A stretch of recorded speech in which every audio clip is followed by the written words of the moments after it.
Hello, everyone. My name is AP the Weird One, and welcome back to Light Novel Review for Full Metal Panic, Volume 3, Trembling into the Blue.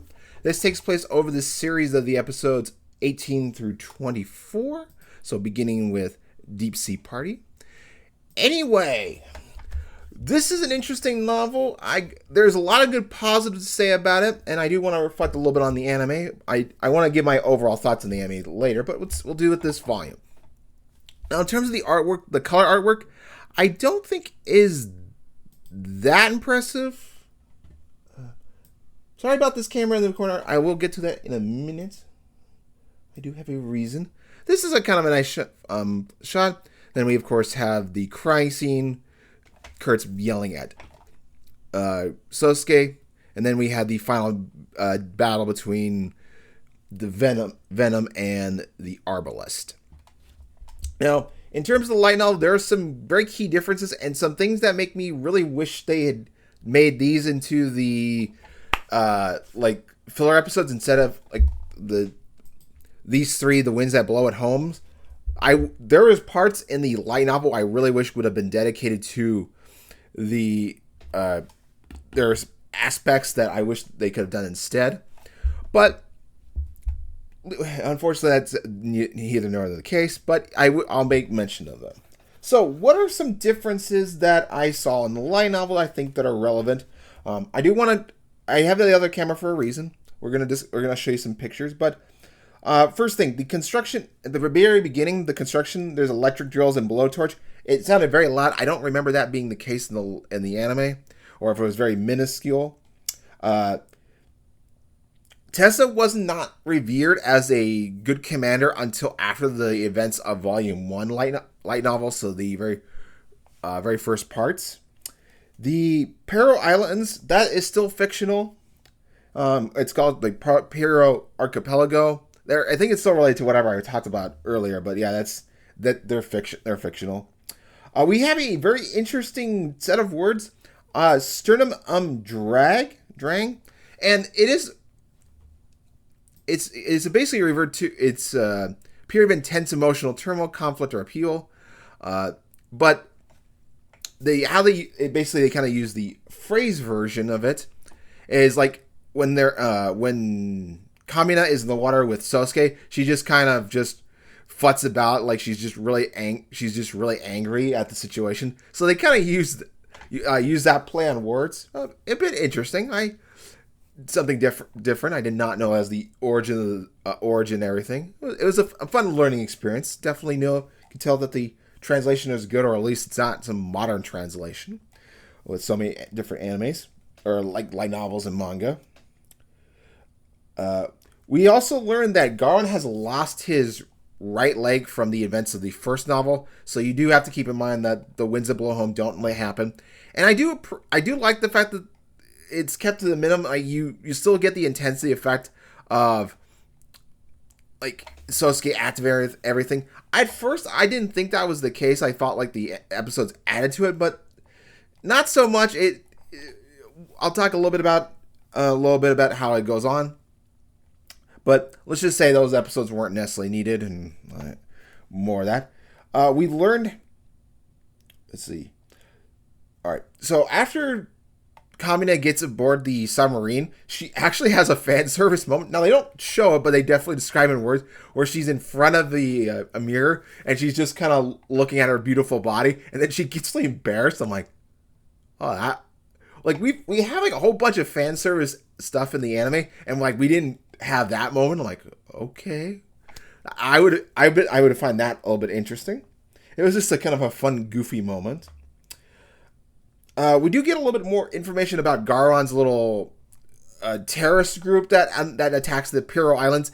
It's not super important in the long term, but they do give a little bit more information, so that was kind of nice. We also learn about the construction of the Toothla Dam. Now, this segment's a bit important. We do learn that the construction, the Toothla Dam, was basically, it was like a prototype Russian submarine that was kind of in bits and pieces. And Mithril took it, and then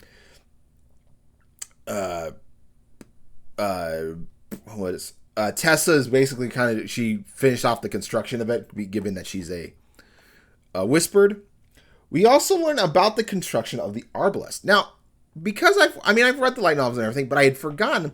I'd always assumed that Tessa was the construction, designed the Arbalest. That's actually not the case. It is by a man named Bonnie Mota, and what ends up happening? So he's the one who designed the Arbalest. He designed the what's the well, I'm trying to, it's the Lambda drive for Mithril, and I really wish the construction of the Toothladan and also the Arbalest, they had made an episode dedicated to that. Basically, what ends up happening, he's this brilliant engineer, but the work consumes him, and he ends up killing himself. So Sosuke has no way of, there's no way for Mithril to replicate it because he passed away. So Sosuke has to take really good care of the machine. We also learn through Tessa that there is a second bodyguard for Kamina, and a whole bunch of the information that Tessa gives, she did her Kamina's father did not want her to learn. It's like she was breaking orders by giving all this information because her dad works for the United Nations.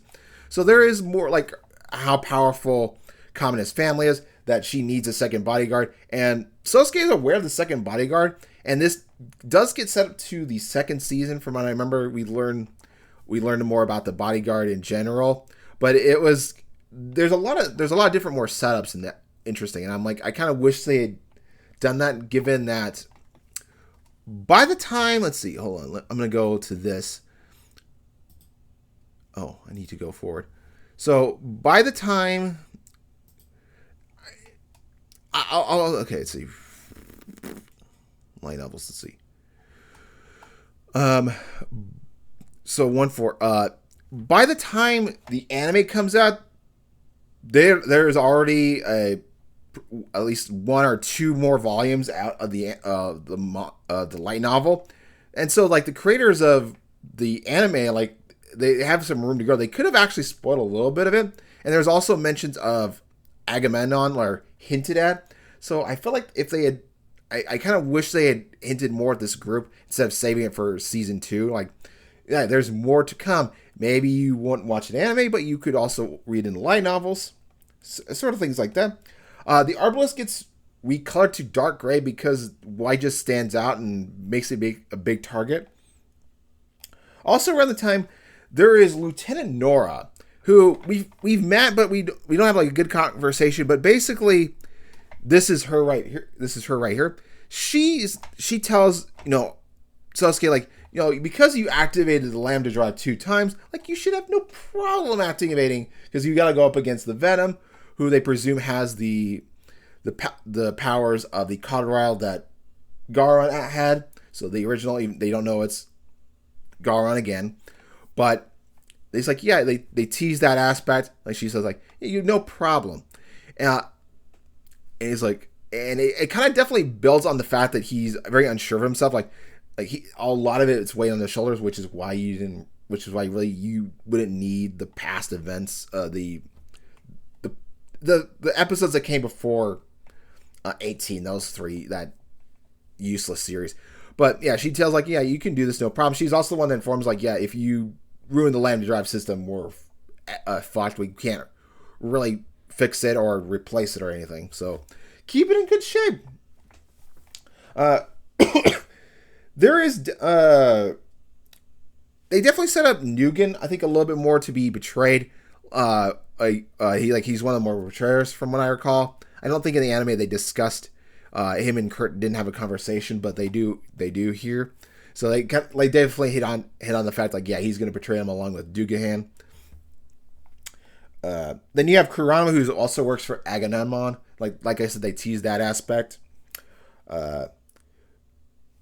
Garon having an artificial leg. Now, this is important in the fact that Garon's inside his artificial leg contains the CD that allows him to take control of the Toothladan. And so, because they mentioned they searched him and they didn't find anything, but so they didn't search his artificial leg. And I felt like in the anime, if he had that, like, it would have made sense for him to search him, search the information. If because it would have been obvious that if they had searched him, they would have found it. So I kind of wish he had the artificial leg in the anime. It more believability, like it would have made sense. I'm like, okay, why did they not need to it would have been a simple animation fix, like make one leg gray or something. I don't know. I wish they had given that because it would have made sense plot wise where his CD was.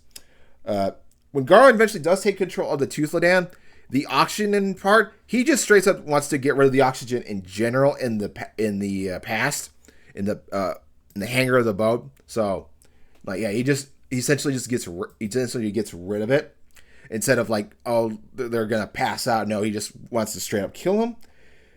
The Dugahan fight or Dugahan dance with Kamina and Sosuke is actually a bit longer, and that's probably one of the more longer fights of the light novel. But the big thing, so in the anime, we see the American perspective with what's that ship's called? The Pasadena. Like they kind of go back and forth between it, and there's also that big cruiser, the Bunker Hill. The Bunker Hill is not mentioned, but the Pasadena is mentioned, and their little crew, whatever. What I liked about it, how in the light novel, is that it's very quick and like it's just like a paragraph, like a 3 or 4 sentence.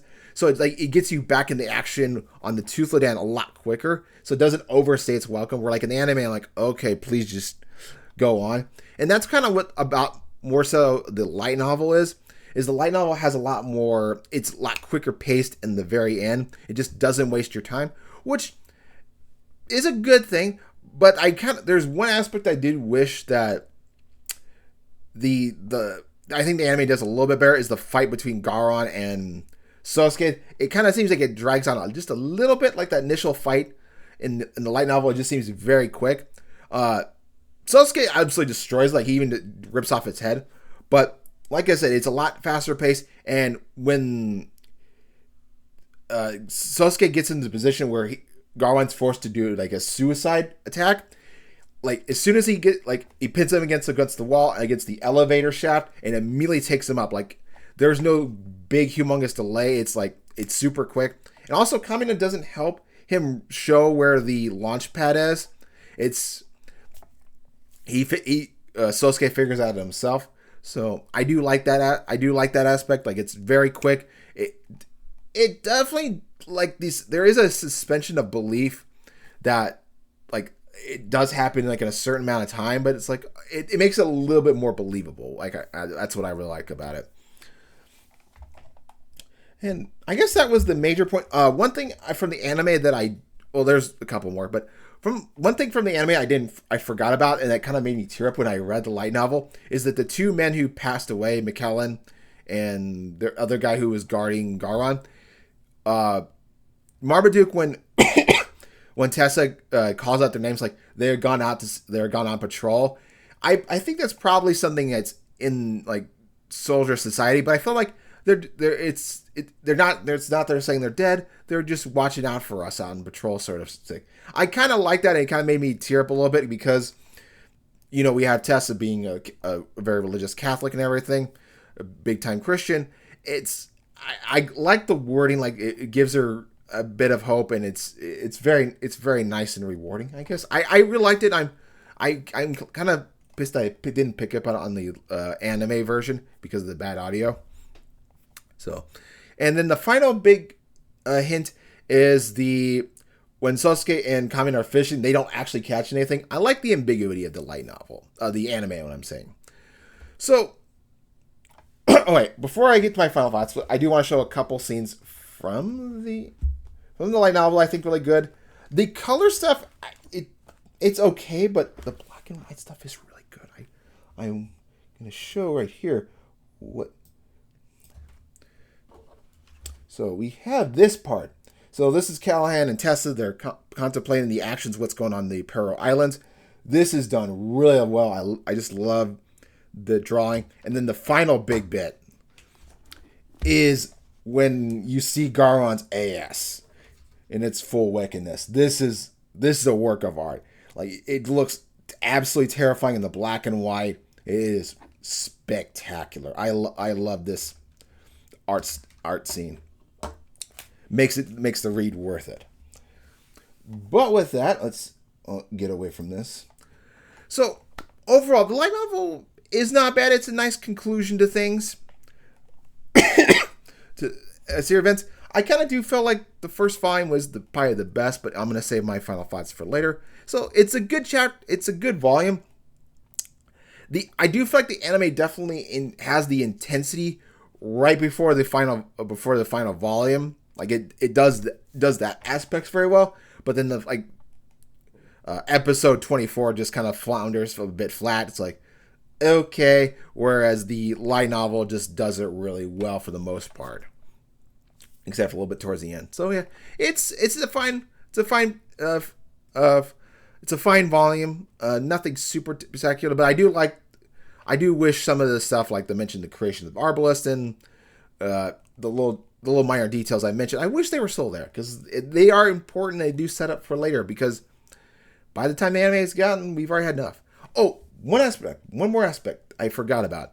So I didn't mention this in the anime review, but I think it's episode 23 or 22, when Kamina is looking for there is actually another thing. Looking for the key to unlock the chapel to get into the main hold of the boat. She sees the picture of Kamina and she sees Tessa and Sosuke on the beach. So like where they had that training fight. It's like, oh, so that episode's more canon. Like it's not really super filler. So I guess I disagree with that episode being filler, but we'll talk about that later. And the other thing is, Mithril is the reason they name it the group's name Mithril is because it's a rare few people that are very good, and it's a reference to J.R. Tolkien's match, like the elves, and they have the Mithril armor. So there is more callbacks to, I guess, to Christianity a little bit. Kind of, given that J.R. Tolkien was a massive big Christian himself. So yeah, that's the final bit. Anyway, I've rambled long enough. I'll see you guys for Friday for my final thoughts on the anime and light novel. But yeah, Volume 3, not too bad. If you got the collector's editions, it's a good read. It's a good read. It's very solid, and it definitely sets up things. It kind of gives off a bit of a good ending for the series. Not the strongest, but still pretty good. Anyway, hopefully I made sense. Anyway, hopefully you guys have a wonderful rest of the Wednesday. I'll see you guys back later for more Digimon Liberator. Like, comment, and subscribe.